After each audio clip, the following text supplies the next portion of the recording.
Que vaut un acte de bonté? Dans le désert brûlant, Isabelle trouve un homme mourant. L'aider pourrait tout lui coûter. Son choix transformera non seulement une vie, mais tout un village. Abonnez-vous et dites-nous d'où vous regardez cette histoire où la compassion change tout. Le soleil se levait à peine sur les causses du Larzac, déversant sa lumière dorée sur les plateaux calcaires arides du sud de la France. Isabelle Mercier, une jeune femme de 23 ans au visage buriné par le vent et les éléments, était déjà debout depuis 1 heure. Ses cheveux châtains, rassemblés en une tresse épaisse, cascadaient le long de son dos tandis qu'elle préparait le petit déjeuner dans la modeste ferme familiale. « Maman, j'ai préparé ton infusion, dit-elle doucement en entrant dans la chambre où sa mère, Élise, reposait. À 58 ans, Élise Mercier souffrait d'une arthrite sévère qui s'était aggravée ces dernières années, l'empêchant de participer aux travaux de la ferme comme autrefois. « Merci, ma fille, répondit Élise d'une voix faible, tentant de se redresser contre les oreillers usés. La sécheresse s'est-elle arrêtée pendant la nuit? Isabelle secoua la tête, son regard se posant sur la fenêtre qui offrait une vue sur les terres craquelées par le manque d'eau. Non, pas une goutte. La météo ne prévoit rien avant plusieurs semaines. Monsieur Dubois dit que c'est la pire sécheresse depuis 1976. Cette année avait été particulièrement éprouvante pour les petits éleveurs de la région. Le changement climatique frappait durement le plateau, transformant ce qui était déjà une terre difficile en un environnement presque hostile. Les subventions agricoles n'étaient jamais suffisantes, et la petite exploitation des Merciers, héritée de génération en génération, était au bord de la faillite. « Je vais emmener les brebis près du Tarn aujourd'hui, annonça Isabelle en aidant sa mère à boire. Il reste encore un peu d'herbe près de la rivière, et elles ont besoin d'eau fraîche. C'est si loin, s'inquiéta Élise. Tu ne peux pas demander de l'aide à Martin? Isabelle soupira. Martin, leur voisin, avait ses propres problèmes. Il fait ce qu'il peut, maman. Tout le monde souffre. Après avoir préparé sa mère pour la journée, Isabelle sortit dans la cour de la ferme. L'air était déjà chaud, presque suffocant, malgré l'heure matinale. Elle se dirigea vers l'enclos où attendait fidèlement Éclair, son cheval. Un magnifique méron noir, race rustique des Pyrénées, capable de résister aux conditions difficiles du plateau. « Bonjour, mon brave, murmura-t-elle en caressant son encolure luisante. Le cheval hennit doucement, comme pour la saluer. On a une longue journée devant nous. Éclair n'était pas seulement un outil de travail pour Isabelle, il était son confident, son soutien dans les jours difficiles. Ensemble, ils parcouraient quotidiennement les sentiers rocailleux, veillant sur le troupeau de brebis lacones qui constituait leur principal revenu grâce à la production de lait pour le Roquefort. « Allez, les filles, on se met en route, lança Isabelle en ouvrant l'enclos des brebis. Les quelques 60 têtes de bétail sortirent en file, leur bêlement résonnant dans l'air sec du matin. Le chemin vers le Tarn était périlleux, surtout en période de sécheresse. Les sentiers étaient devenus glissants avec la terre poussiéreuse, et les points d'eau habituels s'étaient taris l'un après l'autre. Isabelle vérifiait régulièrement son téléphone portable, le seul luxe qu'elle s'autorisait pour s'assurer qu'il lui restait assez de batterie en cas d'urgence. La couverture réseau était capricieuse dans ces régions reculées. Si ça continue comme ça, confia-t-elle à Éclair tout en marchant à ses côtés, on devra vendre une partie du troupeau. On ne peut plus tenir comme ça. La perspective de vendre des brebis lui serrait le cœur. Chacune d'elles représentait non seulement un revenu, mais aussi des années de sélection et d'élevage minutieux. Son père, décédé 5 ans plus tôt, lui avait transmis l'amour de ces animaux et la connaissance de ce métier exigeant. En regardant le ciel d'un bleu implacable, sans le moindre nuage prometteur, Isabelle sentit le poids de sa responsabilité peser lourdement sur ses épaules. À 23 ans, elle portait déjà le destin de la ferme et de sa mère malade. « On tiendra, murmura-t-elle, autant pour se convaincre elle-même que pour rassurer Éclair qui la regardait de ses grands yeux intelligents. On a connu pire, n'est-ce pas? Mais au fond d'elle-même, Isabelle savait que cette fois, la nature semblait déterminée à les mettre à genoux. La chaleur était à son comble quand Isabelle et son troupeau atteignirent les rives asséchées du Tarn. La rivière, autrefois vigoureuse, n'était plus qu'un mince filet d'eau clapotant entre les pierres. Elle conduisit ses brebis vers un petit bassin naturel qui subsistait encore, permettant aux animaux assoiffés de s'abreuver. Doucement, les filles, dit-elle en s'assurant que tout avait accès à l'eau. Il y en a pour tout le monde. Pendant que les brebis se désaltéraient, Isabelle s'accorda un moment de répit. Elle sortit de sa besace une gourde d'eau et un morceau de pain au levain accompagné de fromage de chèvre, un repas frugal préparé à l'aube. Éclair broutait les quelques touffes d'herbe encore vertes qui poussaient près de l'eau. Le soleil était au zénith quand Isabelle décida qu'il était temps de trouver un peu d'ombre pour faire une sieste. Le plateau offrait peu d'abri naturel, mais elle connaissait un surplomb rocheux non loin qui procurait un coin d'ombre appréciable durant les heures les plus chaudes. « Viens, Éclair » appela-t-elle en rassemblant son troupeau.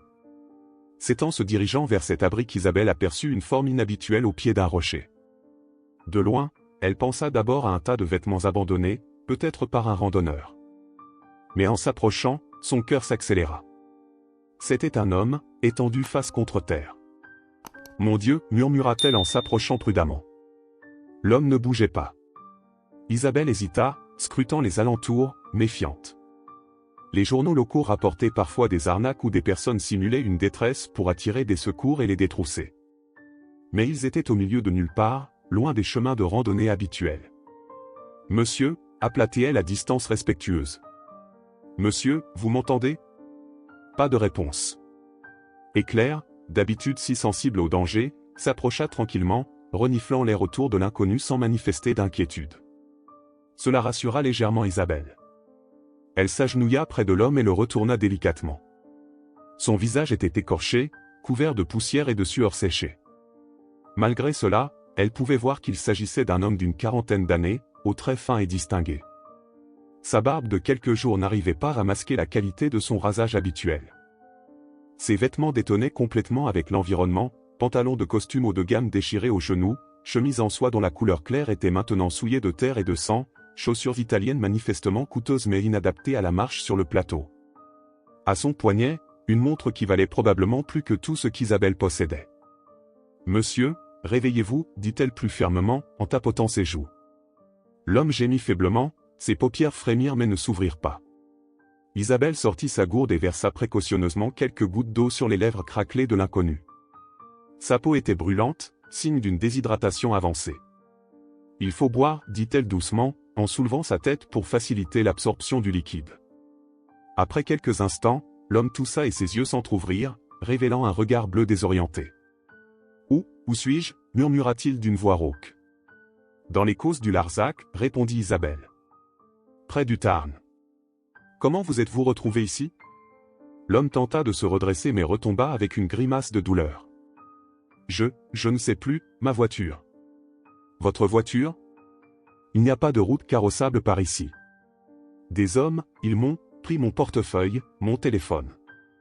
Isabelle scruta à nouveau les environs, soudain inquiète. Ces hommes, ils sont encore dans les parages ? Non, je crois, ils m'ont laissé ici hier, ou avant-hier. L'homme semblait confus, incapable de se rappeler avec précision. Isabelle évalua rapidement la situation. L'état de l'homme nécessitait des soins médicaux, mais le village le plus proche était à près de 3 heures de marche, et le soleil commençait déjà sa descente vers l'ouest.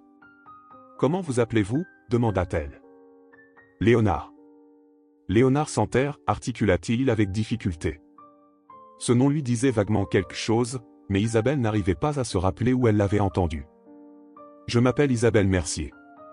Je vais vous aider, mais vous devez essayer de vous lever. Je ne peux pas vous laisser ici.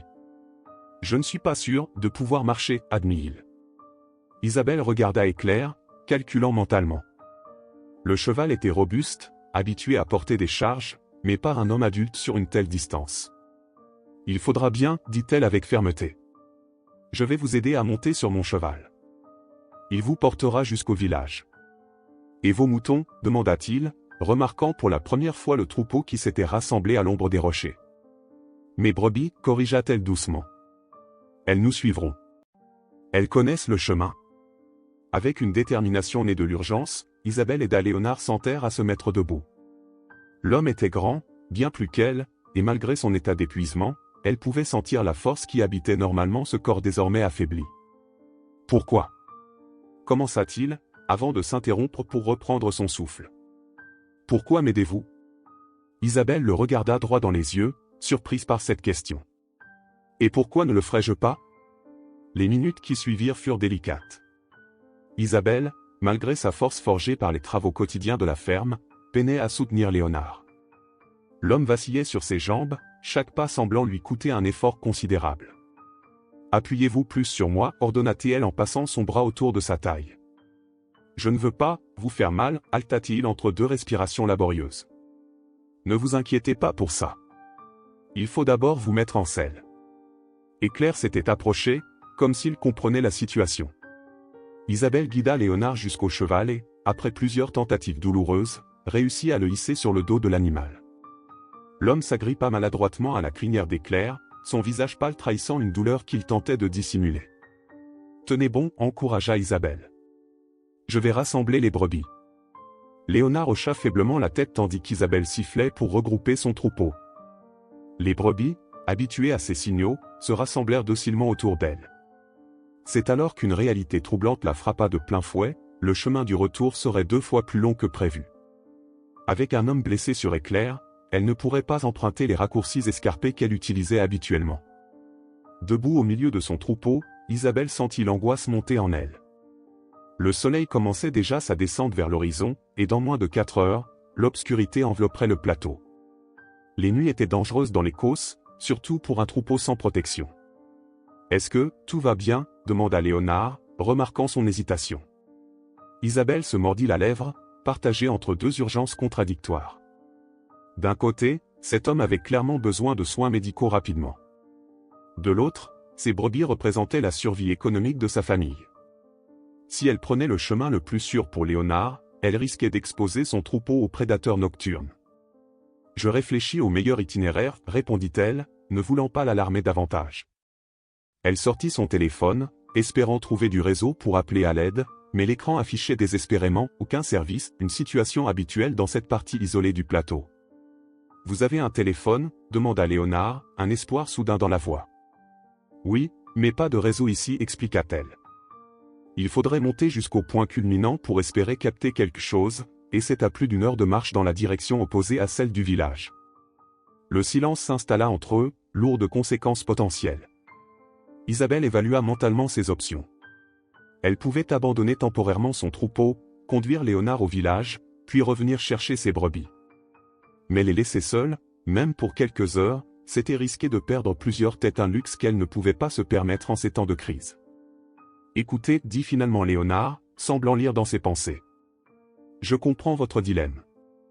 Vous pouvez me laisser ici avec de l'eau, et revenir me chercher demain avec de l'aide. » Isabelle le regarda, frappée par sa perspicacité malgré son état. « Ce n'est pas une option, répondit-elle fermement. Vous ne survivriez pas une nuit dehors dans votre condition. Alors laissez-moi descendre. Je marcherai. Vous tenez à peine debout. » Léonard passa une main sur son visage couvert de sueur. « Je refuse d'être responsable de la perte de votre gagne-pain. » Cette remarque surprit Isabelle. Peu de gens des villes comprenaient la valeur réelle d'un troupeau pour un éleveur.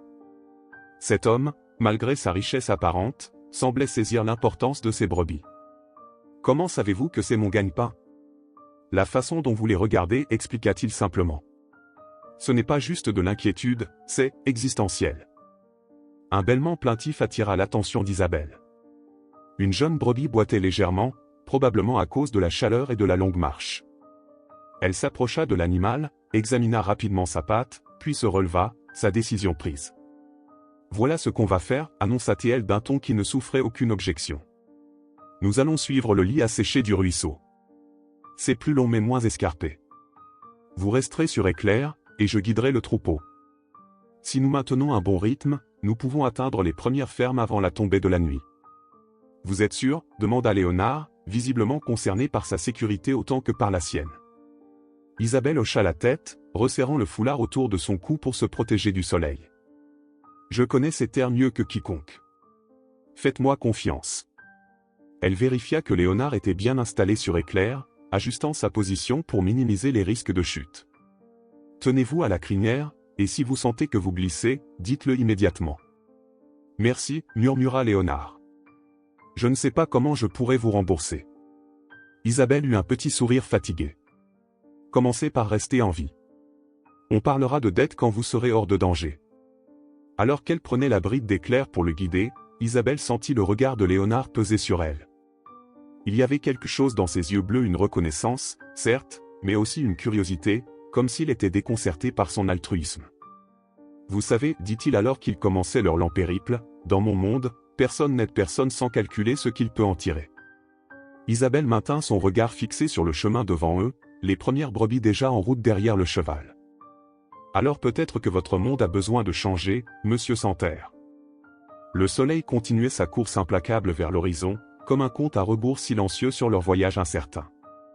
Le soleil commençait à décliner, projetant des ombres allongées sur le paysage rocailleux des Causses. La procession inhabituelle, un homme à demi conscient sur un cheval, une jeune femme à pied, et un troupeau de brebis progressaient lentement le long du lit asséché du ruisseau. Chaque pas soulevait un nuage de poussière fine qui se déposait sur leurs vêtements et leurs visages, accentuant la sensation d'épuisement. Isabelle marchait devant, tenant fermement la bride d'éclair, s'arrêtant régulièrement pour vérifier l'état de Léonard. L'homme luttait visiblement pour rester conscient, son corps se balançant dangereusement sur le dos du cheval. « Monsieur Santerre » appela-t-elle, inquiète de son silence prolongé. « Il faut rester éveillé. » Léonard entr'ouvrit les yeux, le regard vitreux. « Je suis encore là » articula-t-il péniblement. « Juste, très fatigué. »« Je sais, mais vous ne devez pas vous endormir. Parlez-moi. Racontez-moi quelque chose. Que voulez-vous savoir ?» Isabelle réfléchit un instant. « Que faisiez-vous dans les Causses, tout seul, sans équipement ? Ce n'est pas exactement un lieu touristique. » Cette question sembla raviver légèrement l'attention de Léonard. Il se redressa un peu, grimaçant sous l'effort. « J'étais venu rencontrer un producteur local, pour mon entreprise. Je travaille dans l'agroalimentaire haut de gamme. » « Et vous êtes venu seul ? Sans chauffeur ni assistant ?» Un faible sourire étira les lèvres craquelées de Léonard. « J'aime faire les choses moi-même. Mon assistant devait me rejoindre demain, à Millau. Comment vous êtes-vous retrouvé attaqué ?» Le visage de Léonard s'assombrit. « J'avais loué une voiture à Montpellier. Je me suis arrêté pour admirer le paysage. 3 hommes sont apparus de nulle part. Ils ont pris mon portefeuille, mes papiers, ma voiture. Et ils vous ont laissé ici ? À des kilomètres de toute habitation ? C'était délibéré, je pense. L'un d'eux a dit que ça leur donnerait plus de temps pour utiliser mes cartes de crédit. » Isabelle secoua la tête, dégoûtée par tant de cruauté calculée. « Ils vous ont laissé mourir. C'est la conclusion, logique, admit Léonard avec une lucidité surprenante malgré son état. Ils marchèrent en silence pendant quelques minutes, le seul bruit étant celui des sabots d'éclair sur les pierres et les bêlements occasionnels des brebis. Isabelle s'arrêta près d'un petit creux dans la roche où subsistait un peu d'eau. « On va faire une pause » décida-t-elle. « Vous devez boire. » Avec précaution, elle aida Léonard à descendre du cheval. Ses jambes cédèrent immédiatement, et Isabelle dut utiliser toute sa force pour l'empêcher de s'effondrer. Elle l'adossa à un rocher et lui tendit sa gourde. « Buvez lentement » conseilla-t-elle. Par petites gorgées. Pendant qu'il buvait, Isabelle observa son visage avec plus d'attention. Sous la crasse et les égratignures se dessinaient des traits réguliers, un nez droit, une mâchoire bien dessinée, le visage d'un homme habitué à être écouté, respecté. Ses mains, malgré leur état actuel, montraient peu de callosité, des mains qui n'avaient jamais connu le travail physique quotidien. « Merci » dit-il en lui rendant la gourde. « Je ne comprends toujours pas pourquoi vous faites tout ça pour moi. » Isabelle haussa les épaules, son regard parcourant le troupeau qui s'était rassemblé autour d'eux. « Que vouliez-vous que je fasse ? Vous laisser mourir ? Beaucoup l'auraient fait. Ou auraient au moins demandé quelque chose en retour. Je n'aide pas les gens pour être récompensé, monsieur Santerre. » Léonard, corrigea-t-il doucement. « Appelez-moi Léonard, s'il vous plaît. » Leurs regards se croisèrent, et pendant un bref instant, les différences sociales qui les séparaient semblèrent s'estomper. Ils n'étaient plus qu'un homme et une femme confrontés à la dureté de la nature. « Votre père » commença Léonard, hésitant. « Il vous a appris ce métier ?» La question, inattendue, toucha Isabelle. « Oui. Comment avez-vous deviné ? La façon dont vous parlez des brebis. C'est plus qu'un travail pour vous, c'est un héritage. » Isabelle sentit une émotion monter en elle, surprise par cette perception. « Il est mort il y a 5 ans. Un accident avec le tracteur. Depuis, c'est moi qui m'occupe de tout.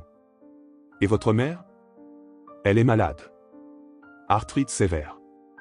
Elle peut à peine quitter son lit certains jours. » Léonard hocha lentement la tête, semblant absorber ces informations avec une empathie inattendue. « C'est beaucoup de responsabilité pour quelqu'un de votre âge. On fait ce qu'on doit faire, répondit simplement Isabelle, mal à l'aise face à cette attention soudaine sur sa vie. Elle se releva, scrutant l'horizon. Nous devons reprendre la route. Le jour ne va pas durer éternellement. Alors qu'elle aidait Léonard à remonter sur Éclair, l'homme s'arrêta, sa main serrant fermement son bras. Isabelle, dit-il, utilisant son prénom pour la première fois, quoi qu'il arrive, je veux que vous sachiez que ce que vous faites aujourd'hui, c'est extraordinaire. Pas seulement me sauver la vie, mais la façon dont vous le faites avec dignité, sans calcul. C'est rare. Isabelle, peu habituée aux compliments, détourna le regard, sentant ses joues s'empourprer légèrement. Ce n'est pas extraordinaire, murmura-t-elle. C'est juste, humain. Elle reprit la bride d'Éclair et se remit en marche, le troupeau les suivant fidèlement. Derrière elle, Léonard observait cette jeune femme qui, sans le savoir, venait de bouleverser sa vision du monde, un monde où il avait longtemps cru que tout se mesurait en termes de profit et de pertes. Le soleil descendait inexorablement vers les collines à l'ouest, annonçant une nuit qui promettait d'être aussi difficile que la journée. Les ombres s'étiraient comme des doigts squelettiques sur le paysage des côtes tandis que le soleil plongeait vers l'horizon. Isabelle et son étrange cortège progressaient péniblement sur le chemin sinueux qui menait au village. La chaleur, bien qu'atténuée par l'heure tardive, demeurait suffocante, rendant chaque pas plus difficile que le précédent. Éclair avançait vaillamment malgré sa charge inhabituelle. Le grand cheval noir semblait comprendre la gravité de la situation, plaçant méticuleusement ses sabots sur le terrain accidenté. Léonard, accroché à sa crinière, oscillait entre la conscience et un état de semi-délire, murmurant parfois des phrases incohérentes. « Tenez bon », répétait Isabelle à intervalles réguliers. « On y est presque. » C'était un mensonge, et elle le savait. Le village était encore à plus de 2 heures de marche, et la nuit tomberait bien avant leur arrivée. Derrière eux, les brebis avançaient en file indienne, leur bêlement se faisant plus plaintif à mesure que la fatigue s'installait. « Les loups » murmura soudain Léonard, semblant momentanément plus lucide. Isabelle le regarda, surprise. « Comment savez-vous pour les loups ? J'ai lu des articles sur leur réintroduction dans la région. Les éleveurs protestent. » Isabelle serra les dents. La présence de loups dans les causses était un sujet de tension permanente entre les défenseurs de l'environnement et les bergers. Pour les premiers, c'était une victoire écologique, pour les seconds, une menace constante. Oui, c'est un risque, admit-elle. Surtout la nuit. Mais j'ai mon bâton et mon sifflet ultrason. Généralement, ça suffit à les tenir à distance. Elle ne mentionna pas que ces protections étaient efficaces contre 1 ou 2 loups isolés, pas contre une meute affamée en fin d'été. Le chemin s'engageait maintenant dans une zone plus escarpée. D'un côté se dressait une paroi rocheuse, de l'autre s'ouvrait un dénivelé modéré mais suffisant pour être dangereux dans l'obscurité. Isabelle ralentit le pas, guidant Éclair avec plus de précaution. « Attention à votre tête », prévint-elle Léonard alors qu'il passait sous une avancée rocheuse. L'homme se pencha maladroitement, évitant de justesse la pierre. « Vous connaissez chaque centimètre de ce chemin, n'est-ce pas ?» demanda-t-il, admiratif malgré son état. « Je l'ai parcouru toute ma vie », confirma Isabelle. « Mon père m'emmenait déjà ici quand j'étais enfant. Il disait que connaître sa terre, c'est comme connaître les lignes de sa propre main. » Un sourire faible passa sur le visage épuisé de Léonard. « Mon père à moi disait que seuls les chiffres ne mentent jamais. » La différence entre leurs mondes n'aurait pu être plus clairement exprimée. Le soleil disparut finalement derrière les collines, plongeant le paysage dans une semi-pénombre angoissante. Isabelle sortit une petite lampe frontale de son sac et l'ajusta sur son front. « Nous allons devoir continuer dans le noir », annonça-t-elle. « Le prochain abri potentiel est trop loin, et rester immobile dans la nuit serait plus dangereux. » Elle aida Léonard à boire une gorgée d'eau, constatant avec inquiétude que sa peau était toujours brûlante. La déshydratation et l'exposition au soleil avaient probablement provoqué une sérieuse insolation, peut-être même pire. « Combien de temps encore ?» articula-t-il avec difficulté. « Environ 2 heures dans ces conditions. Peut-être plus. » Léonard ferma les yeux un instant, comme pour rassembler ses forces. « Je suis désolé d'être un tel fardeau. Ne dites pas de bêtises. Économisez vos forces. » Ils reprirent leur progression, maintenant uniquement guidés par le faible faisceau de la lampe frontale. Les ombres dansaient autour d'eux, transformant le paysage familier en un labyrinthe inquiétant. Les yeux d'Isabelle scrutaient constamment les alentours, à l'affût du moindre mouvement suspect. C'est alors qu'un cri aigu déchira le silence, le beuglement de douleur d'une brebis. Isabelle se retourna vivement, dirigeant sa lampe vers le troupeau. Une des jeunes bêtes s'était écartée du chemin et avait glissé dans une crevasse. « Merde » jura-t-elle, immobilisant Éclair. « Je dois aller la chercher. »« Est-ce prudent » s'inquiéta Léonard. « Je n'ai pas le choix.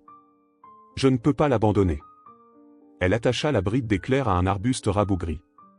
« Ne bougez pas. Je reviens tout de suite. » Isabelle se fraya un chemin parmi les brebis, descendant précautionneusement la pente rocheuse. La jeune brebis, coincée entre deux rochers, bêlait pitoyablement.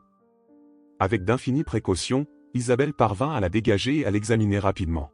« Tu as eu de la chance » murmura-t-elle à l'animal tremblant.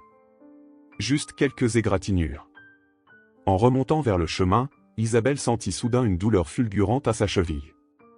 Dans l'obscurité, elle avait mal évalué un dénivelé et s'était tordu la cheville. Elle étouffa un cri, serrant les dents pour ne pas alarmer Léonard. Lorsqu'elle regagna le chemin, poussant la brebis devant elle, l'homme remarqua immédiatement sa démarche altérée. « Vous êtes blessé » constata-t-il, l'inquiétude évidente dans sa voix. « Ce n'est rien. Une simple foulure. Laissez-moi descendre. Je peux marcher maintenant. »« Certainement pas » trancha Isabelle. « Vous tiendriez à peine debout. » Léonard la fixa dans la pénombre, son visage à peine visible dans la faible lumière de la lampe. « Vous êtes la personne la plus têtue que j'ai jamais rencontrée. » Un sourire inattendu éclaira le visage fatigué d'Isabelle. « Mon père disait la même chose. » Elle détacha Éclair et reprit la bride, s'efforçant de ne pas boiter malgré la douleur lancinante qui remontait le long de sa jambe. Le village était encore loin, et maintenant, ils étaient deux à être blessés. La nuit s'épaississait autour d'eux, les étoiles apparaissant une à une dans le ciel. Dans l'obscurité, un hurlement lointain se fit entendre, le cri d'un loup solitaire appelant sa meute. Les brebis se resserrèrent instinctivement, leurs corps se pressant les uns contre les autres pour former une masse compacte. Isabelle sentit la peur l'envahir, mais la refoula aussitôt. La panique ne les aiderait pas. Elle resserra sa prise sur son bâton et accéléra légèrement le pas, ignorant la douleur qui pulsait dans sa cheville à chaque mouvement. Isabelle appela doucement Léonard depuis sa position sur Éclair. « Si nous ne nous en sortons pas, nous nous en sortirons » coupa-t-elle avec une fermeté qui ne laissait place à aucun doute. « Je connais ces terres, je connais ces dangers. Faites-moi confiance. » Dans l'obscurité, elle ne pouvait voir son expression, mais elle sentit son regard peser sur elle, un regard où se mêlaient admiration et questionnement, comme s'il découvrait une forme de courage qu'il n'avait jamais rencontrée auparavant. Le chemin continuait de serpenter entre les rochers, chaque virage réduisant la distance qui les séparait de la sécurité, mais augmentant aussi le poids de la fatigue qui s'abattait sur leurs épaules. La nuit était complètement tombée sur les causses lorsqu'ils aperçurent enfin les premières lueurs du village. Des points lumineux, semblables à des étoiles tombées du ciel, scintillaient au loin dans la vallée. Pour Isabelle, épuisée et souffrant de sa cheville, cette vision était comme une oasis après des heures dans le désert. « Regardez » dit-elle en pointant les lumières. « C'est Saint-Pierre-des-Causses. Nous y sommes presque. » Léonard, qui s'était tu depuis près d'une heure, releva faiblement la tête. Son état s'était considérablement détérioré durant leur périple nocturne. La fièvre le faisait trembler malgré la chaleur persistante de la nuit d'été, et son corps était parcouru de frissons incontrôlables. « Je le vois » murmura-t-il, sa voix à peine audible. « Vous avez réussi ?»« Nous avons réussi » corrigea Isabelle. « Tenez encore un peu. » Le chemin descendait maintenant vers la vallée, offrant un répit à sa cheville douloureuse. Les brebis, sentant la proximité de l'étable et de la sécurité, accélérèrent naturellement le pas, dépassant parfois Éclair dans leur acte de rentrée. Doucement, les filles les rappela Isabelle. « On reste ensemble. » Éclair lui-même semblait avoir retrouvé un peu d'énergie. Le fidèle Méran, malgré les heures de marche sous un fardeau inhabituel, maintint son allure régulière, ses sabots frappant le sol pierreux avec une détermination renouvelée. Ils atteignirent les premières maisons du village un peu après 22 heures. Saint-Pierre-des-Causses était un petit village d'Aix-en-Grave, peine 300 habitants, où la plupart des gens se couchaient tôt et se levaient avec le soleil. Pourtant, quelques fenêtres étaient encore illuminées, et Isabelle savait exactement vers laquelle se diriger. Elle guida Éclair vers une maison de pierre au centre du village, reconnaissable à sa croix verte illuminée. Le docteur Moreau, seul médecin du village et des environs, y vivait et y exerçait depuis plus de 30 ans. Antoine, aplatit-elle en s'approchant, sa voix rauque de fatigue. Antoine, tu es là? J'ai besoin d'aide. Presque immédiatement, la porte s'ouvrit, laissant apparaître un homme d'une 60aine d'années, aux cheveux gris et au visage marqué par les années. Le docteur Moreau, en pantoufles et pullover malgré la chaleur, écarquilla les yeux en découvrant le spectacle qui s'offrait à lui. Bon sang, Isabelle. Qu'est-ce qui s'est passé? J'ai trouvé cet homme dans les causses, expliqua-t-elle rapidement. Il a été agressé, volé, et abandonné. Il est déshydraté, probablement en état de choc, et il a de la fièvre. Sans poser davantage de questions, le médecin se précipita vers Éclair. Aidez-moi à le faire descendre, ordonna-t-il. À deux, ils parvinrent à soutenir Léonard et à le conduire à l'intérieur de la maison. L'homme était maintenant à peine conscient, ses jambes cédant sous son poids. Allongez-le sur la table d'examen, indiqua le docteur Moreau, passant immédiatement en mode professionnel. Je vais chercher mes instruments. Tandis que le médecin s'activait, Isabelle resta près de Léonard, lui tenant instinctivement la main. Ses doigts étaient glacés malgré la chaleur ambiante, un mauvais signe. Vous êtes entre de bonnes mains maintenant, lui assura-t-elle. Le docteur Moreau est le meilleur. Léonard entr'ouvrit les yeux, son regard fiévreux cherchant celui d'Isabelle. Merci, articula-t-il avec difficulté. Je n'oublierai jamais. Il ne put terminer sa phrase, sa tête retombant lourdement sur la table d'examen. Isabelle sentit la panique l'envahir. Antoine, appela-t-elle, alarmée. Le médecin revint précipitamment, posant ses doigts sur le cou de Léonard. Il est toujours là, mais son pouls est faible et rapide. Déshydratation sévère, probablement compliquée par une insolation. Il commença immédiatement à préparer une perfusion. Qu'est-ce que tu sais de lui? Pas grand-chose. Il s'appelle Léonard Santerre. Il travaille dans l'agroalimentaire. Il a été attaqué hier ou avant-hier. Le docteur Moreau s'immobilisa brièvement. Léonard Santerre? Tu es sûr? C'est le nom qu'il m'a donné. Pourquoi? Le médecin secoua la tête, se reconcentrant sur son patient. Rien. On verra ça plus tard. Pour l'instant, il faut le stabiliser. Pendant que le docteur s'occupait de Léonard, Isabelle se rappela soudain de son troupeau et d'Éclair, laissés dehors. Je dois m'occuper de mes bêtes, dit-elle en se dirigeant vers la porte. Ce n'est qu'en se levant qu'elle prit pleinement conscience de son propre épuisement. Le monde sembla vaciller autour d'elle, les murs de la pièce se mettant à tourner comme un manège fou. Sa cheville lancinante, la déshydratation, les heures de marche sous le soleil puis dans l'obscurité, tout cela la rattrapait d'un coup. Isabelle? La voix du docteur Moreau lui parvenait comme à travers un tunnel. Isabelle, tu ne vas pas bien. Elle tenta de répondre, de lui dire que ce n'était rien, qu'elle devait s'occuper d'Éclair et de son troupeau, mais aucun son ne sortit de sa bouche. La pièce bascula une dernière fois avant que l'obscurité ne l'engloutisse complètement. Quand elle reprit conscience, Isabelle était allongée sur un lit qu'elle reconnut comme étant celui de la chambre d'amis du docteur Moreau. Une perfusion était reliée à son bras, et sa cheville avait été bandée. La lumière du jour filtrait à travers les rideaux, elle avait dormi toute la nuit. Ah, la voilà qui revient parmi nous, dit une voix familière. Le docteur Moreau se tenait dans l'encadrement de la porte, une tasse de café à la main, son visage exprimant à la fois soulagement et réprobation. Mes brebis, furent les premiers mots d'Isabelle. Et Éclair. Tout va bien, la rassura-t-il. Dès que tu t'es évanoui, j'ai appelé Martin. Il s'est occupé de tout. Ton cheval est à l'écurie de la mairie, et ton troupeau est dans l'enclos communal. Isabelle se détendit légèrement, soulagée. Et ma mère? Elle doit s'inquiéter.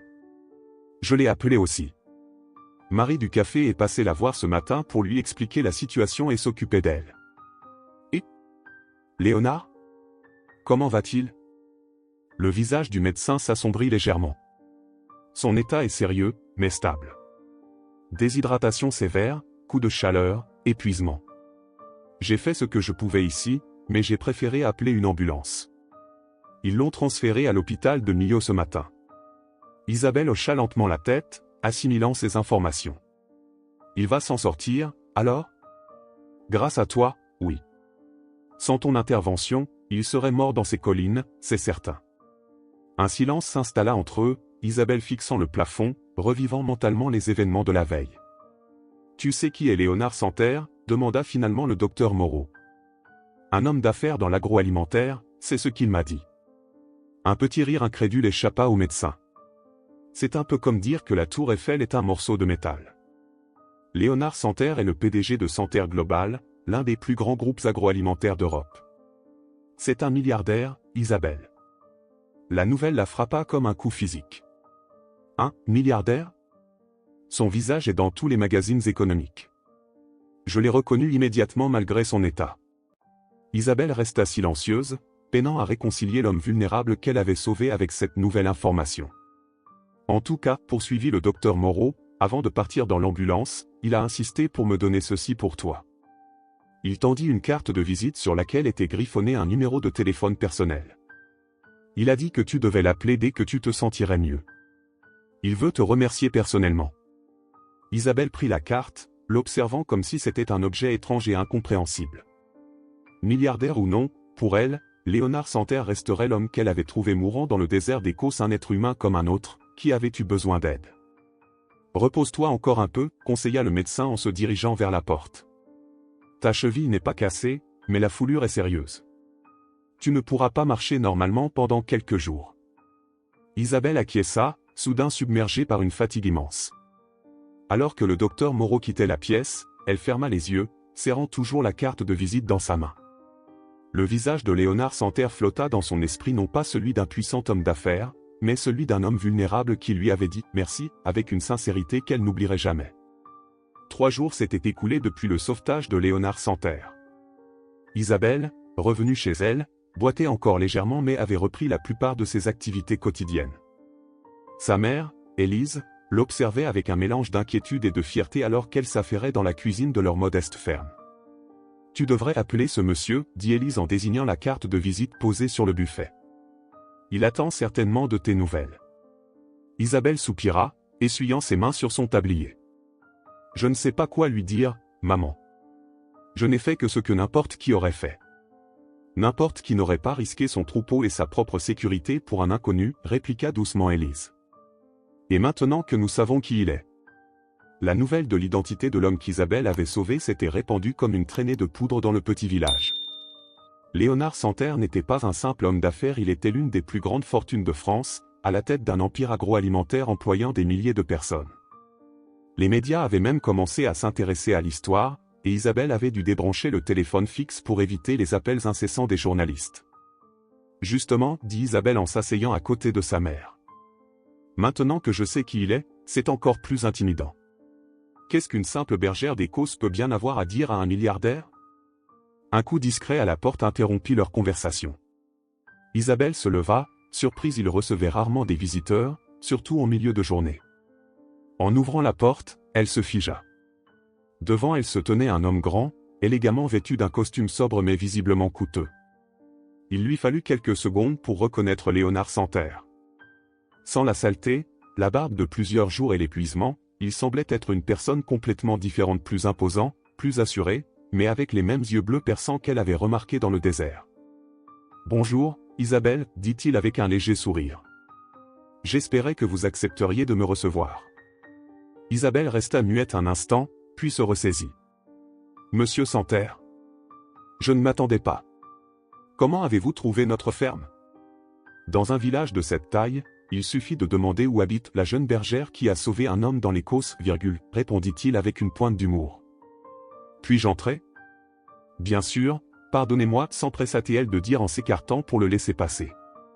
Léonard entra dans la modeste maison, son regard embrassant rapidement l'intérieur simple mais propre et bien entretenu.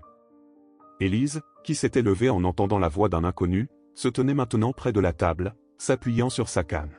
« Maman, voici Monsieur Santerre, » présenta Isabelle, mal à l'aise.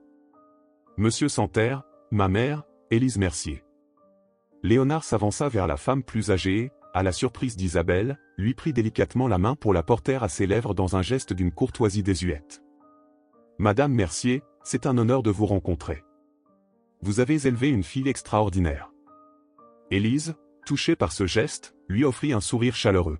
« C'est son père qui lui a appris la valeur de la compassion, monsieur. Je ne peux m'en attribuer tout le mérite. »« Asseyez-vous, je vous en prie, » proposa Isabelle, se ressaisissant. Je peux vous offrir du café ou du thé? Un café serait parfait, merci. Tandis qu'Isabelle s'affairait à préparer le café, un silence étrange s'installa dans la pièce. La présence de Léonard Santerre, cet homme dont le nom apparaissait régulièrement dans les journaux économiques, dont la fortune dépassait l'entendement, semblait incongruente dans leur humble cuisine. « Comment va votre santé ?» demanda finalement Isabelle en posant une tasse fumante devant lui. « Beaucoup mieux, grâce à vous, » répondit-il en prenant une gorgée. « Les médecins disent que j'ai eu une chance incroyable. Sans votre intervention, je n'aurais pas survécu plus de quelques heures dans cet état. » « N'importe qui aurait fait la même chose, » murmura Isabelle, embarrassée. Léonard posa sa tasse, son regard devenant soudain plus intense. « Non, Isabelle. N'importe qui n'aurait pas fait ce que vous avez fait. La plupart des gens auraient peut-être appelé les secours, si tant est qu'ils avaient du réseau. Vous avez mis en péril votre gagne-pain, votre propre sécurité, pour aider un parfait inconnu. » Il se tourna vers Élise. « Votre fille ne m'a pas seulement trouvé et donné de l'eau. Elle m'a hissé sur son cheval, a marché pendant des heures dans le désert, s'est tordu la cheville et a continué malgré tout. Elle a risqué son troupeau face au loup pour me ramener à la civilisation. » Élise hocha la tête, ses yeux brillants de fierté. « Ça ressemble bien à mon Isabelle. » Léonard sortit alors de sa poche intérieure une enveloppe qu'il posa sur la table. « Je suis venu vous remercier personnellement, et vous offrir ceci. » Isabelle regarda l'enveloppe sans la toucher. « Ce n'est pas nécessaire, Monsieur Santerre. Je n'ai pas agi pour obtenir une récompense. Je le sais parfaitement, affirma-t-il avec conviction. C'est précisément pourquoi je tiens à vous aider. Dans mon monde, Isabelle, presque toutes les actions sont motivées par l'intérêt personnel. Ce que vous avez fait agir par pure bonté, sans calculer ce que vous pourriez y gagner, c'est d'une rareté inestimable. » Il poussa doucement l'enveloppe vers elle. « Ce n'est pas une récompense. C'est une opportunité. Un moyen pour moi d'exprimer ma gratitude d'une façon qui pourrait faire une réelle différence dans votre vie. » Hésitante, Isabelle prit finalement l'enveloppe et l'ouvrit. À l'intérieur se trouvait un chèque dont le montant la fit suffoquer. « Je ne peux pas accepter ça, » dit-elle immédiatement, reposant le chèque comme s'il l'avait brûlé. « C'est beaucoup trop. » Léonard ne parut pas surpris par sa réaction. « J'étais sûr que vous diriez cela. C'est pourquoi j'ai une autre proposition. » Il se pencha légèrement en avant, ses yeux fixés sur ceux d'Isabelle. « Je ne vous offre pas seulement de l'argent, Isabelle. Je vous offre un partenariat. J'ai fait des recherches sur votre situation ici. Je sais que la sécheresse menace votre exploitation, que les loups représentent un danger croissant pour votre troupeau, que les grands groupes agricoles font pression sur les petits producteurs comme vous. » Isabelle échangea un regard avec sa mère, surprise par la précision de ces informations. « Ma proposition est la suivante, » poursuivit Léonard. « J'investis dans votre exploitation. Pas comme propriétaire, mais comme partenaire silencieux. Vous gardez le contrôle total de votre ferme, mais avec les ressources nécessaires pour la moderniser, l'agrandir si vous le souhaitez, embaucher de l'aide. » « Pourquoi feriez-vous cela ?» interrompit Isabelle, perplexe. « Quel intérêt auriez-vous à investir dans une petite exploitation comme la nôtre ?» Un sourire éclata sur le visage de Léonard, un sourire sincère qui rappela à Isabelle l'homme vulnérable qu'elle avait sauvé, pas le puissant homme d'affaires. « Disons que c'est un investissement personnel. Votre acte désintéressé m'a fait réaliser certaines choses sur la façon dont je mène ma vie et mes affaires. Peut-être que soutenir des personnes comme vous est exactement ce dont j'ai besoin pour rééquilibrer ma balance morale. » Il fit une pause, semblant chercher les mots justes. « Mais ce n'est pas de la charité, Isabelle. Votre fromage est exceptionnel, les bergers des Causses produisent certains des meilleurs laitages de France. Je vois un véritable potentiel commercial ici, un potentiel que vous pourriez exploiter avec les bons moyens. » Élise, qui était restée silencieuse jusque-là, posa une main sur le bras de sa fille. « Écoute-le au moins jusqu'au bout, ma chérie. Une telle opportunité ne se présente pas deux fois dans une vie. » Léonard hochait la tête, reconnaissant envers Élise pour son soutien. « Prenez le temps d'y réfléchir. Je ne vous demande pas une réponse aujourd'hui. Mais sachez que cette offre vient sans condition cachée. Je vous dois la vie, Isabelle Mercier. Aucune somme d'argent ne pourra jamais égaler cela. » Isabelle observa cet homme qu'elle avait sauvé dans le désert, cet étranger qui était entré dans sa vie de la façon la plus inattendue qui soit. Elle avait agi par instinct, par compassion pure, sans jamais imaginer les conséquences. « Je vais y réfléchir, dit-elle finalement. Mais je ne vous promets rien. Léonard sourit, visiblement satisfait de cette réponse. C'est tout ce que je demande. Tandis qu'ils continuaient à discuter autour de la table de cuisine, Isabelle se surprit à penser que le véritable miracle n'était peut-être pas qu'elle ait sauvé Léonard Santerre, mais que leur chemin se soit croisé en premier lieu comme si le destin avait délibérément placé cet homme puissant sur sa route, pour une raison qui commençait seulement à se dessiner. La nuit était tombée sur les Causses. Isabelle, assise sur le banc de pierre devant la ferme, contemplait le ciel étoilé. La visite de Léonard Santerre avait bouleversé son quotidien, laissant son esprit en ébullition. L'enveloppe contenant le chèque et la proposition d'investissement reposait sur ses genoux, intacts. Et Claire, attachée non loin, hennit doucement comme pour attirer son attention. Isabelle se leva et s'approcha de son fidèle compagnon, caressant son encolure avec tendresse. « Qu'en penses-tu, toi » murmura-t-elle. « Est-ce que j'ai tort de refuser son aide ?» Le grand cheval noir frotta sa tête contre son épaule, comme pour lui offrir son soutien silencieux. Isabelle sourit, reconnaissante pour cette présence rassurante. Le crissement de pas sur le gravier la fit se retourner. Martin Leblanc, leur voisin et ami de longue date, s'approchait dans la pénombre. Homme robuste d'une cinquantaine d'années, il avait été un soutien précieux depuis la mort du père d'Isabelle. « Bonsoir », Martin accueillit elle avec un sourire fatigué. « Bonsoir, petite. Ta mère m'a raconté pour le grand monsieur de Paris. » Il s'arrêta près d'elle, son regard se perdant aussi dans le ciel étoilé. « Tout le village ne parle que de ça. » Isabelle soupira. « Je suppose que les nouvelles vont vite. » « C'est Saint-Pierre des Causses, répondit-il avec un petit rire. Un éternuement au café du village, et avant midi tout le monde sait si tu es allergique au pollen. Ils restèrent silencieux un moment, savourant la fraîcheur qui succédait enfin à la chaleur étouffante de la journée. « Tu ne vas pas accepter son argent, n'est-ce pas » demanda finalement Martin, connaissant déjà la réponse. « Comment le sais-tu » ? « Parce que je te connais depuis que tu portais des couettes. Tu es aussi têtu que ton père, Dieu et son âme. » Isabelle sourit à l'évocation de son père. « Je ne peux pas accepter une récompense pour avoir fait ce que n'importe qui aurait fait. » Martin secoua la tête, visiblement en désaccord. « N'importe qui n'aurait pas fait ce que tu as fait, Isabelle. Et puis, ce n'est pas comme si tu n'avais pas besoin de cet argent. » Elle se tourna vers lui, surprise par sa franchise. « Tu penses que je devrais accepter ? Je pense que parfois, l'orgueil peut être un luxe que l'on ne peut pas se permettre. » Il désigna la ferme d'un geste ample. « Regarde autour de toi. Ton toit a besoin d'être refait avant l'hiver. Ta mère a besoin de soins que la sécurité sociale ne couvre pas entièrement. Ton irrigation date de l'époque où ton grand-père était encore en culotte courte. » Isabelle ne pouvait nier la vérité de ses paroles. La ferme Mercier, comme beaucoup d'exploitations familiales de la région, subsistait plus qu'elle ne prospérait. « Je ne veux pas de sa charité, insista-t-elle. »« Ce n'est pas de la charité s'il te propose un vrai partenariat, répliqua Martin.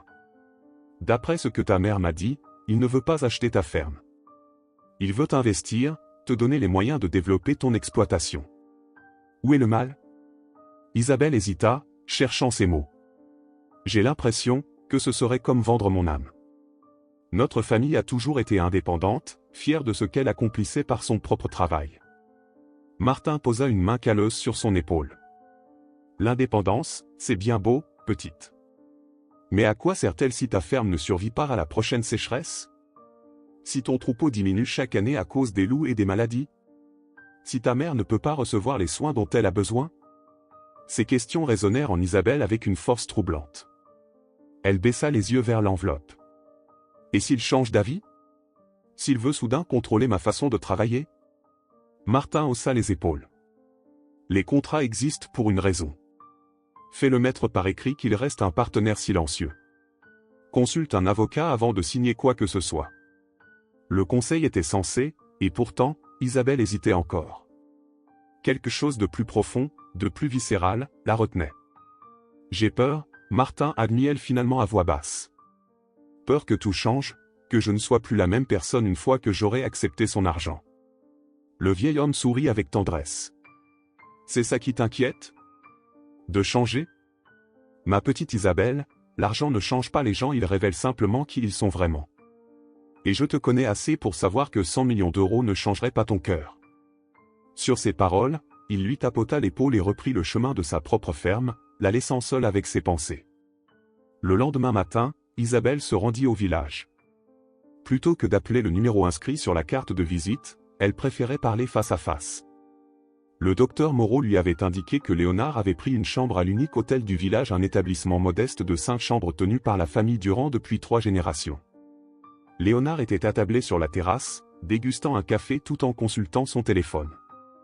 Il semblait déplacé dans ce décor rural avec son costume parfaitement taillé, mais Isabelle nota qu'il avait tout de même fait l'effort de s'habiller plus simplement qu'à sa visite précédente, une chemise bleu clair, un pantalon de lin, des chaussures confortables. « Bonjour », dit-elle en s'approchant. Il leva les yeux, un sourire sincère illuminant son visage lorsqu'il la reconnut. « Isabelle! Quel plaisir de vous voir! Asseyez-vous, je vous en prie. » Elle prit place face à lui, déclinant poliment l'offre d'un café. « J'ai réfléchi à votre proposition », annonça-t-elle sans préambule. « Et » demanda-t-il, son expression indéchiffrable. « Je ne peux pas accepter votre chèque », déclara-t-elle, posant l'enveloppe sur la table. « C'est beaucoup trop, et cela ressemblerait trop à une récompense pour quelque chose qui n'en mérite pas. » Léonard commença à protester, mais elle leva une main pour l'interrompre. « En revanche, votre idée de partenariat, je serais prête à en discuter, sous certaines conditions. » L'homme d'affaires se redressa, visiblement intrigué. « Je vous écoute. Premièrement, je conserve le contrôle total de l'exploitation. Vous n'intervenez pas dans les décisions quotidiennes. » Bien sûr, acquiesça-t-il immédiatement. Deuxièmement, je veux que cet investissement profite à toute la communauté, pas seulement à ma ferme. Le village souffre de la sécheresse, du manque d'infrastructures. Léonard hocha la tête, son regard s'animant d'un intérêt nouveau. Cela peut être arrangé. En fait, c'est une excellente approche. Troisièmement, poursuivit Isabelle, sa voix devenant plus douce, je ne veux pas que cette histoire se retrouve dans les médias. Je ne suis pas un coup publicitaire pour améliorer votre image. Ces mots auraient pu paraître offensants, mais Léonard ne sembla pas s'en formaliser. Au contraire, un respect croissant se lisait dans son regard. Vous avez ma parole, promit-il solennellement. Aucun communiqué de presse, aucune interview. Ce qui s'est passé entre nous restera privé. Un silence s'installa, pendant lequel Isabelle l'observa attentivement, cherchant le moindre signe de duplicité. Elle n'en trouva aucun. Il y a une dernière chose, dit-elle finalement. Je veux comprendre pourquoi. Pourquoi est-ce si important pour vous de m'aider? La vérité, s'il vous plaît. Léonard posa sa tasse, son expression devenant plus grave. C'est une question juste. Il prit une profonde inspiration avant de poursuivre. Savez-vous comment j'ai bâti mon empire, Isabelle? Elle secoua la tête. J'ai racheté des entreprises en difficulté, je les ai restructurées, rendues profitables, puis j'ai licencié la moitié du personnel pour maximiser les bénéfices. J'ai écrasé des concurrents plus petits, j'ai contourné des régulations environnementales quand c'était possible, j'ai exercé des pressions sur les petits producteurs pour faire baisser les prix. Il marqua une pause, son regard perdu dans le lointain. J'ai été impitoyable, calculateur, souvent cruel. Et ça a fonctionné, j'ai amassé plus d'argent que je ne pourrais jamais dépenser. Isabelle l'écoutait sans interruption, surprise par cette confession inattendue. Et puis, je me suis retrouvé face contre terre dans le désert des Causses, mourant de soif, abandonné par des voleurs qui n'avaient vu en moi qu'une source d'argent facile. Son regard revint se fixer sur Isabelle. Et une jeune femme que je n'avais jamais rencontrée, qui n'avait rien à gagner et beaucoup à perdre, a risqué sa sécurité et son gagne-pain pour me sauver. Sans rien demander en retour. Il se pencha en avant, l'intensité de son regard captant celui d'Isabelle. Vous m'avez fait réaliser que j'avais oublié ce que signifie être simplement humain, Isabelle. Que j'avais perdu de vue des valeurs fondamentales dans ma course au succès. Vous m'avez offert une deuxième chance, non seulement à la vie, mais à une vie meilleure. Léonard repoussa délicatement l'enveloppe vers elle. Si vous refusez cet argent pour vous-même, acceptez-le au moins pour votre communauté. Permettez-moi de faire quelque chose de bien, pour une fois, sans calcul, sans agenda caché. Considérez que c'est vous qui me rendez service, et non l'inverse. Isabelle resta silencieuse un long moment, pesant ses paroles. Puis, lentement, elle prit l'enveloppe et la glissa dans sa poche. D'accord, dit-elle simplement.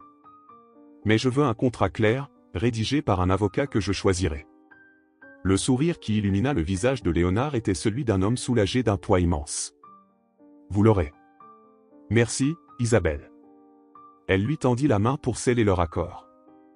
Non, merci à vous, Léonard. Pour votre honnêteté. Leurs mains se serrèrent, celles, calleuses et fortes de la bergère, et celles, soignées mais désormais marquées par l'épreuve du désert, de l'homme d'affaires. Un pacte silencieux venait de se former entre eux, porteur de promesses pour l'avenir. L'automne avait cédé sa place à un hiver doux sur les Causses. 3 mois s'étaient écoulés depuis qu'Isabelle avait accepté la proposition de Léonard Santerre, et déjà, les changements étaient visibles à Saint-Pierre-des-Causses. Le premier signe tangible du partenariat fut l'arrivée d'une équipe d'ingénieurs hydrologues. Ils vinrent un mardi matin, débarquant de leur véhicule tout-terrain avec des équipements sophistiqués et des drones de cartographie. Pendant 2 semaines, ils sillonnèrent le plateau, étudiant la topographie, prélevant des échantillons de sol, analysant les sources souterraines. « Qu'est-ce qu'ils cherchent exactement ?» demanda Élise à sa fille, observant les allées et venues des techniciens depuis la fenêtre de la cuisine. « De l'eau, répondit simplement Isabelle. Léonard pense qu'il existe des nappes phréatiques inexploitées sous le plateau. Si c'est le cas, cela pourrait changer la donne pour tout le village. L'étude confirma cette hypothèse, à environ 60 mètres de profondeur se trouvait une importante réserve d'eau douce, suffisante pour alimenter le village et irriguer les terres agricoles environnantes pendant des décennies, à condition de la gérer raisonnablement. Le forage commença en novembre. Une foreuse massive fut acheminée par convoi spécial, suscitant l'émerveillement des enfants du village et la curiosité prudente des anciens.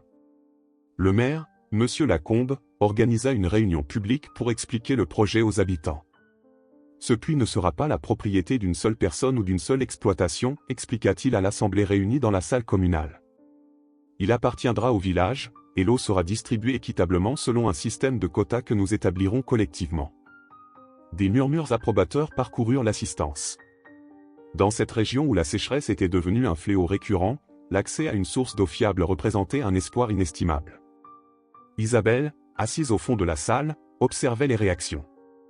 La plupart des villageois semblaient enthousiastes, mais certains affichaient un scepticisme manifeste. Parmi eux, Pierre Fournier, propriétaire de la plus grande exploitation agricole de la région, ne cachait pas son mécontentement. « Et qui va payer pour l'entretien de ce puits miraculeux ?» lança-t-il d'une voix forte.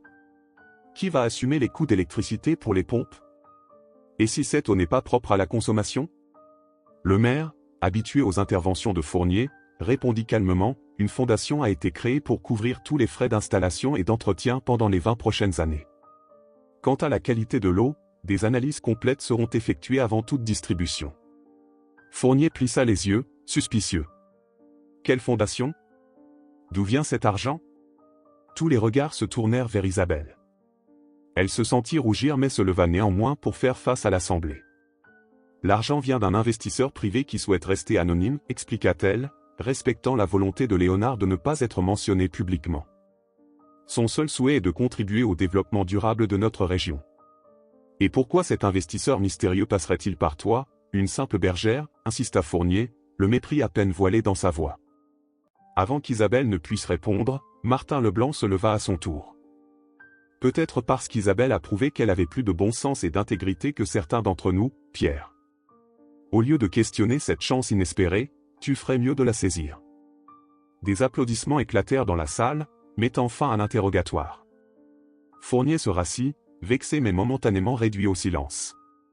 Après la réunion, plusieurs villageois vinrent remercier personnellement Isabelle. Parmi eux, Jeanne Dubois, institutrice à l'école communale, lui serra chaleureusement les mains. « C'est merveilleux ce que tu fais pour le village, Isabelle. Mes élèves sont tellement excités par le projet qu'ils veulent organiser une visite du chantier. » Isabelle sourit, touchée. « Je suis sûr que cela peut s'arranger. Je parlerai au chef de chantier. » En rentrant à la ferme ce soir-là, Isabelle sentit un mélange de fierté et d'appréhension. Le projet prenait forme, mais elle était consciente des regards et des attentes qui pesaient désormais sur elle. Le forage fut achevé 2 semaines plus tard, et l'eau jaillit enfin, claire et abondante. Un laboratoire indépendant confirma sa qualité exceptionnelle, une eau minérale naturellement filtrée par les couches calcaires du plateau. La phase suivante consista à construire un réseau de distribution, un réservoir principal et des canalisations reliant les différentes exploitations agricoles. Parallèlement, la ferme Mercier connaissait sa propre transformation. Conformément aux souhaits d'Isabelle, les changements furent progressifs et respectueux des traditions. La vieille étable fut rénovée mais conserva son caractère authentique. Un système d'irrigation goutte à goutte, économe en eau, fut installé dans les pâturages. Une petite fromagerie moderne fut construite à côté de la maison, permettant à Isabelle de transformer elle-même le lait de ses brebis en fromages artisanaux.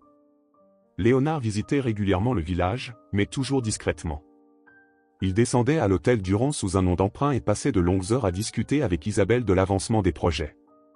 Leur relation, d'abord formelle et prudente, évoluait progressivement vers une amitié sincère, basée sur un respect mutuel.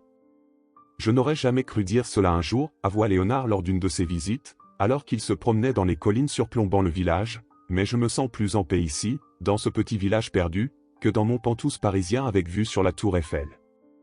Isabelle sourit, surprise par cette confession. C'est l'air pur d'Écosse. Il éclaircit l'esprit. Ce n'est pas seulement l'air, répondit-il en contemplant le paysage. C'est une autre façon de voir le monde. Vous m'avez appris à regarder au-delà des bilans comptables et des cours de la bourse, Isabelle. Au fur et à mesure que l'hiver avançait, les changements s'étendaient au village entier. La place principale fut rénovée, avec une nouvelle fontaine alimentée par l'eau du puits.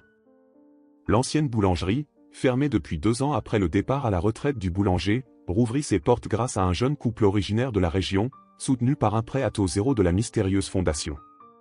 L'école communale, qui menaçait de fermer faute d'effectifs suffisants, reçut une nouvelle salle informatique et un jardin pédagogique. Un service de navette fut mis en place pour transporter les enfants des fermes isolées, encourageant ainsi les jeunes familles à rester dans la région plutôt qu'à migrer vers les villes. En janvier, alors que la transformation battait son plein, un événement inattendu vint bouleverser la tranquillité retrouvée du village. Une équipe de tournage de France 3 débarqua un matin, sans prévenir, pour réaliser un reportage sur le miracle de Saint-Pierre d'Écosse, le village qui renaît grâce à un mystérieux bienfaiteur. Isabelle, alertée par Martin, se précipita sur la place du village où la journaliste interrogeait déjà le maire.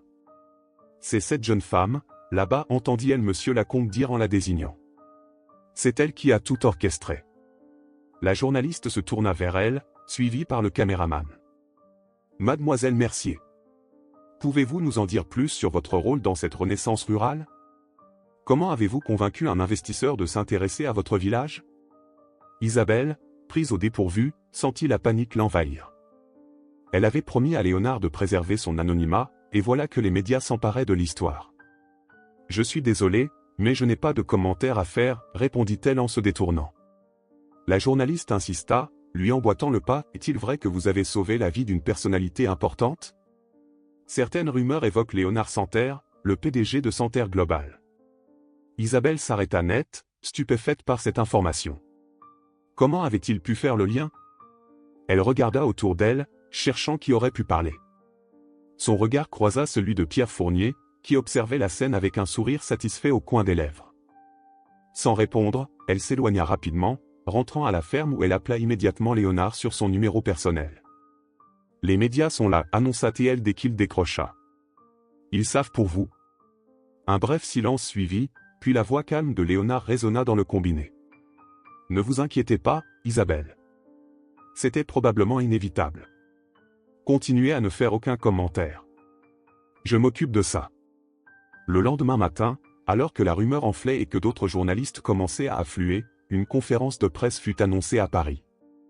Isabelle, assise devant la petite télévision de la cuisine avec sa mère, regarda Léonard Santerre, impeccable dans son costume sombre, prendre place derrière un pupitre orné du logo de sa société. Mesdames et messieurs, commença-t-il avec l'assurance d'un homme habitué aux médias, je confirme aujourd'hui que Santerre Global a lancé une initiative de développement rural durable dans plusieurs régions de France, dont l'Écosse du Larzac. Ce programme vise à revitaliser les zones rurales en difficulté à travers des investissements stratégiques en infrastructures, notamment hydrauliques. Il marqua une pause, son regard fixant directement la caméra comme s'il s'adressait personnellement à Isabelle. Cette initiative n'est pas une opération de relations publiques. C'est un engagement sincère envers des communautés qui incarnent des valeurs essentielles, des valeurs que notre société moderne a parfois oubliées dans sa course effrénée à la croissance. Les questions fusèrent immédiatement. Une journaliste demanda, « Monsieur Santerre, certaines sources affirment que votre intérêt pour Saint-Pierre d'Écosse serait lié à un incident personnel. Pouvez-vous nous en dire plus ?» Le visage de Léonard demeura impassible. ma vie privée restera privée. Ce qui compte, ce sont les actions concrètes et leurs résultats pour les communautés concernées. Il esquiva habilement les autres questions personnelles, recentrant systématiquement le débat sur les aspects techniques et économiques du projet. À aucun moment il ne mentionna Isabelle ou les circonstances de leur rencontre. Lorsque la conférence de presse s'acheva, Élise posa une main sur l'épaule de sa fille. « Il a tenu parole, dit-elle doucement. Il t'a protégé. » Isabelle hocha la tête, émue par ce geste. « Il a changé, murmura-t-elle. Vraiment changé. » Les jours suivants, l'intérêt médiatique pour Saint-Pierre-des-Causses s'estompa progressivement. Le mystère étant résolu, les journalistes se tournèrent vers d'autres sujets. La vie au village reprit son cours, mais avec une énergie nouvelle, un optimisme qui n'avait pas été ressenti depuis des décennies. Le printemps arriva, apportant avec lui une floraison exceptionnelle sur le plateau. Grâce à l'irrigation, les pâturages étaient plus verts que jamais, et le troupeau d'Isabelle, qui avait presque doublé, offrait un lait d'une qualité remarquable. La petite fromagerie produisait désormais plusieurs variétés de fromages, dont un bleu crémeux qui commençait à se faire un nom dans les marchés gourmets de la région. Un après-midi d'avril, alors qu'Isabelle travaillait dans la fromagerie, elle reçut la visite de Pierre Fournier. L'homme, visiblement mal à l'aise, restait sur le seuil, hésitant à entrer. « Bonjour, Pierre » l'accueillit Isabelle, surprise de cette visite inattendue. « Bonjour, Isabelle » répondit-il, évitant son regard. « Je voulais m'excuser pour l'histoire avec les journalistes. C'est moi qui ai parlé de Santerre. J'étais jaloux et en colère. » Cette confession inattendue laissa Isabelle momentanément sans voix. Pierre Fournier, connu pour son orgueil et sa dureté, n'était pas homme à s'excuser facilement. « Pourquoi me dire ça maintenant » demanda-t-elle finalement. Fournier haussa les épaules. « Parce que j'ai vu ce que tu as fait pour le village. Tu aurais pu garder toute cette aide pour toi, développer ta ferme et écraser les petits comme moi. Mais tu as insisté pour partager. Ça m'a fait réfléchir. » Isabelle sourit, acceptant tacitement ses excuses. « Tu sais, Pierre, il y a assez d'eau dans ce puits pour tout le monde.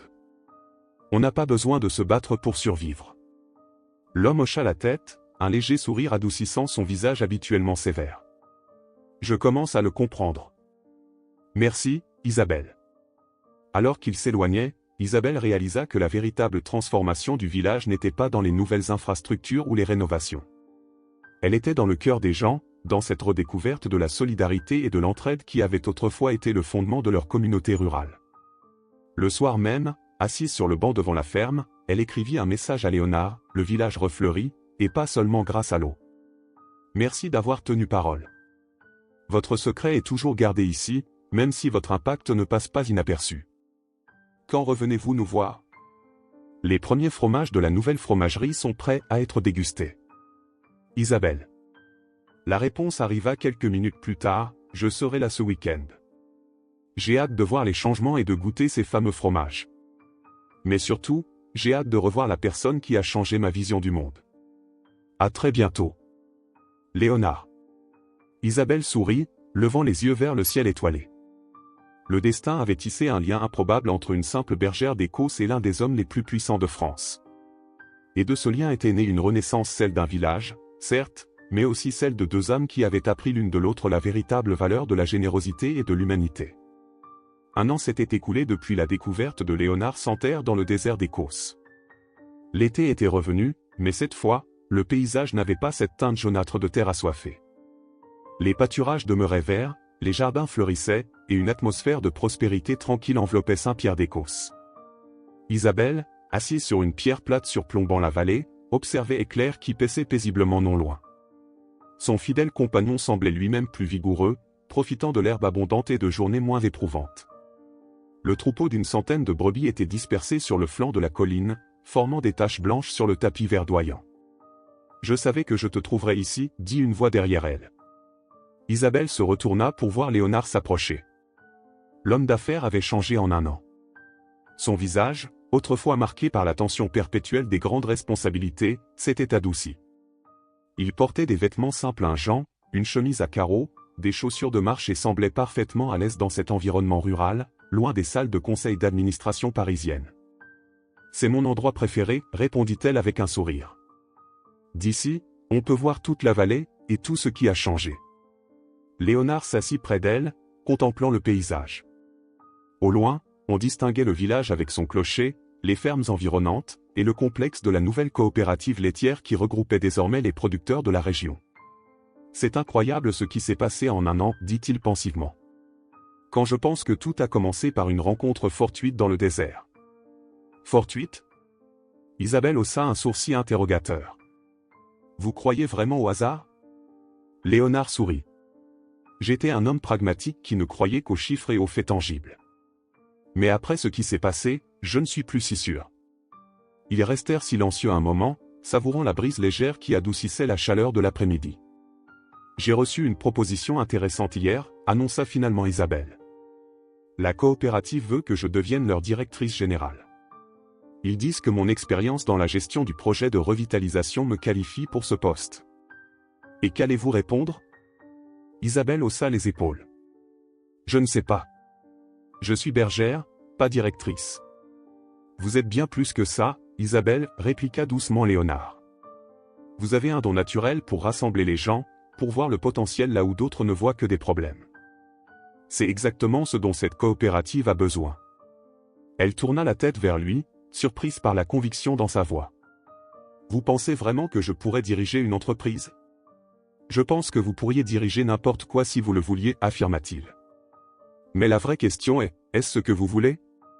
C'était une question qu'Isabelle se posait depuis plusieurs jours. Sa vie avait pris un tournant qu'elle n'aurait jamais imaginé. De simple bergère luttant pour la survie de sa ferme familiale, elle était devenue une figure centrale dans la renaissance de toute une communauté. Des responsabilités nouvelles, des défis inattendus, des relations enrichissantes, tout cela était entré dans sa vie en l'espace d'une année. « Je veux faire ce qui est juste », répondit-elle finalement. « Pour ma mère, pour le village, pour ces terres que ma famille a toujours protégées. »« Et pour vous-même », insista Léonard. « Qu'est-ce qu'Isabelle Mercier veut pour Isabelle Mercier ?» La question l'a pris au dépourvu. Depuis si longtemps, elle avait mis ses propres désirs de côté, se concentrant uniquement sur ses responsabilités. « Je veux continuer à apprendre », admit-elle après un moment de réflexion. « Je veux comprendre comment fonctionnent les choses à plus grande échelle, comment les décisions prises à Paris ou à Bruxelles affectent notre quotidien ici. Je veux pouvoir défendre notre mode de vie, mais aussi l'adapter pour qu'il survive dans le monde moderne. » Un sourire illumina le visage de Léonard. « Alors vous avez votre réponse. Acceptez ce poste, Isabelle.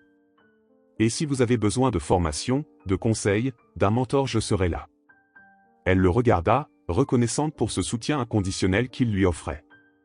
Leur relation avait évolué d'une façon que ni l'un ni l'autre n'aurait pu prévoir. Ce n'était ni une amitié ordinaire, ni une relation professionnelle classique, c'était un lien forgé dans l'adversité, renforcé par un respect mutuel profond et une vision partagée de ce que pourrait être un monde meilleur. « J'ai quelque chose pour vous, » dit soudain Léonard, sortant une enveloppe de sa poche. « Un cadeau d'anniversaire en avance. »« Mon anniversaire est dans 3 mois, » protesta Isabelle en prenant néanmoins l'enveloppe. « Ouvrez-la, » encouragea-t-il avec un sourire mystérieux. À l'intérieur se trouvait un document officiel, l'acte de création d'une fondation nommée « Héritage d'Écosse ». « Qu'est-ce que c'est ?» demanda-t-elle, parcourant les pages. « C'est votre héritage, Isabelle, » expliqua Léonard. Une fondation indépendante, dotée d'un capital substantiel, dédiée à la préservation et au développement durable d'Écosse. Et vous en êtes la présidente. Les yeux d'Isabelle s'écarquillèrent sous le choc. Mais, c'est énorme. Je ne peux pas accepter une telle responsabilité. Bien sûr que si, affirma-t-il tranquillement. Vous êtes la personne la plus intègre et la plus visionnaire que je connaisse. Cette fondation permettra de pérenniser tout ce que nous avons commencé ici, au-delà de nos vies individuelles. Isabelle resta silencieuse, assimilant progressivement l'ampleur de ce don. Ce n'était pas seulement de l'argent ou un poste honorifique, c'était la reconnaissance formelle de son rôle de gardienne d'Écosse, un rôle qu'elle avait assumé sans titre ni reconnaissance officielle depuis la mort de son père. « Pourquoi faites-vous tout cela ?» demanda-t-elle finalement, sa voix à peine audible. Léonard contempla l'horizon un long moment avant de répondre. « Parce que vous m'avez appris quelque chose d'inestimable, Isabelle. Vous m'avez montré qu'un véritable héritage ne se mesure pas en euros ou en parts de marché. Il se mesure à l'impact positif qu'on laisse derrière soi. » Il se tourna vers elle, son regard d'une intensité inhabituelle. « Toute ma vie, j'ai accumulé des richesses, bâti des entreprises, conquis des marchés. J'étais admiré, craint, envié. Mais quand je me suis retrouvé abandonné dans ce désert, face à la mort, rien de tout cela n'avait d'importance. Ce qui comptait alors, c'était la compassion d'une inconnue qui a choisi de m'aider sans rien attendre en retour. Isabelle sentit ses yeux s'embuer de larmes, touchée par cette confession. En vous aidant à sauver cette communauté, poursuivit-il, j'ai trouvé un sens à ma réussite matérielle.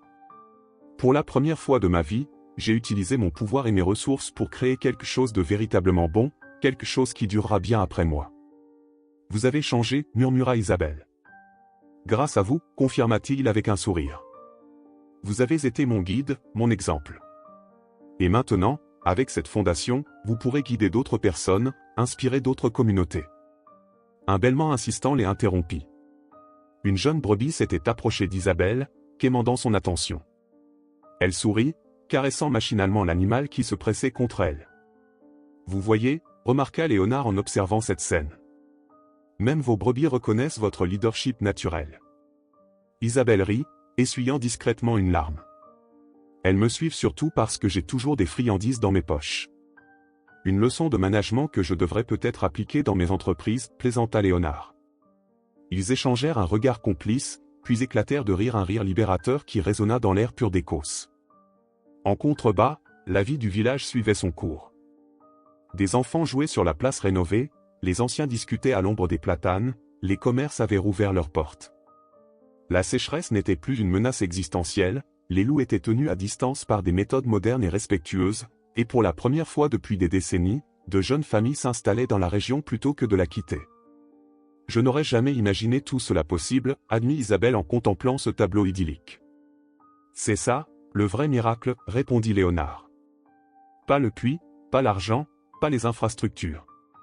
Le vrai miracle, c'est de voir ce qu'une seule personne guidée par la compassion peut accomplir. Et Claire s'approcha d'eux, sa grande tête s'inclinant pour quémander une caresse. Isabelle posa sa main sur l'encolure du fidèle compagnon qui l'avait porté à travers tant d'épreuves. Tu sais ce qui est ironique, dit-elle en caressant le cheval. Quand j'ai trouvé Léonard dans le désert, j'ai hésité. J'ai eu peur que ce soit un piège, que cela mette en danger mon troupeau, ma sécurité. Si Éclair n'avait pas semblé lui faire confiance, peut-être aurais-je continué mon chemin. Les animaux sont de meilleurs juges de caractère que nous, observa Léonard en tendant également la main vers le cheval. Ce que je veux dire, poursuivit Isabelle, c'est que parfois, les plus grands changements dans nos vies commencent par de petites décisions. Ce jour-là, j'ai simplement fait ce qui me semblait juste. Je n'ai pas réfléchi aux conséquences, aux risques ou aux bénéfices potentiels. Et c'est précisément ce qui rend votre geste si extraordinaire, affirma Léonard.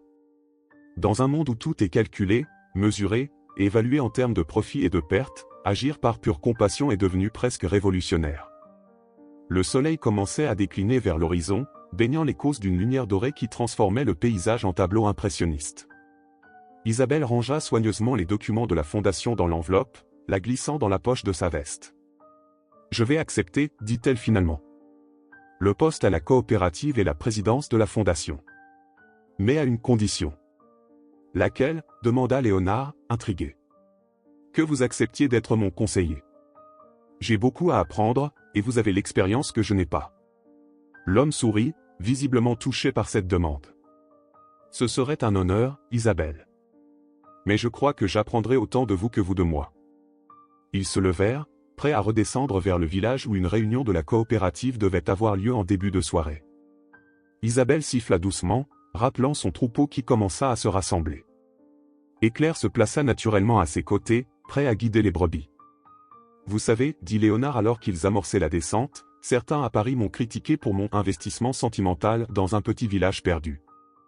Ils ont dit que j'avais perdu mon tranchant d'homme d'affaires. Et qu'avez-vous répondu, s'enquit Isabelle, curieuse. Un sourire énigmatique se dessina sur les lèvres de Léonard. Que certains investissements ne se mesurent pas en dividendes financiers. Que parfois, le retour sur investissement le plus précieux est la transformation qu'il opère en nous-mêmes. Isabelle hocha la tête, comprenant parfaitement ce qu'il voulait dire. Leur rencontre fortuite dans le désert d'Écosse avait déclenché une série d'événements qui avaient transformé non seulement un village entier, mais aussi leur propre vie de façon profonde et irréversible.